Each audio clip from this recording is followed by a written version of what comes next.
This is the very front of where the excavation is happening in this tunnel. They reckon they can go about 30 meters a day with these enormous machines working below us. We've heard from the politicians and the journalists on all of today's big stories. Now it's your turn. We're live and ready to hear from you. This is Raw Politics, your call. In Barcelona, locals and tourists alike are trying to come to grips with a new reality as the latest European city to be struck by a terrorist behind the wheel of a vehicle. These security forces behind me are blocking the route of the opposition protesters who are trying to make their way down the road towards the National Electoral Council of Venezuela. One of the hardest things for the men living in this camp is that they simply don't know when they're going to be able to leave.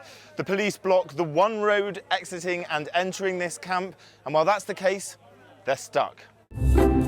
Welcome to Tweets of the Week. It's Brexit deal scuppered by the coalition, Tillerson in Brussels on a mission. Although the sanctions are hurting the Russian stock market, a weaker ruble is actually good for the Russian economy. The whole project, though, throws up questions about the future of the European Union and Croatia's bid to join the Schengen area. This new way of doing these kinds of heart surgeries is said to greatly improve the recovery period for the patient. And crucially, if it becomes common practice, it would also make it significantly cheaper. President Zuma, thank you very much for joining us. Firstly, I'd like to ask you about the concrete trade steps, the discussions that you've had with the German Chancellor Angela Merkel. We all want to take flights, we want to see the world, we want to go everywhere, but there is a sort of growing green conscience among the public. How do people weigh that up? This model retails for around $27,000, and the price is going to go up with the measures.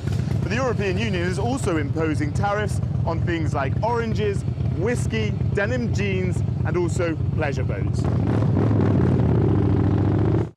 The fires burning this camp to the ground are a very definite end to the Calais jungle, but what's uncertain are the futures of the people that have lived here. Even 10 years on, this is still a city hit hard by that earthquake. Now, we've arranged to meet Andrea and Stefania, who are going to take us around L'Aquila. What would it mean to Albania if that was to be divided and accession talks were to open with North Macedonia, but not with Albania? This would be not strategic. The farmers in many parts of Belgium, including this one, aren't allowed to plough many of their fields to remove weeds because of erosion. But at the moment, Theresa May, while we know that she's going to request the extension, we don't know how long it's going to be. Also significantly, end of May, European elections.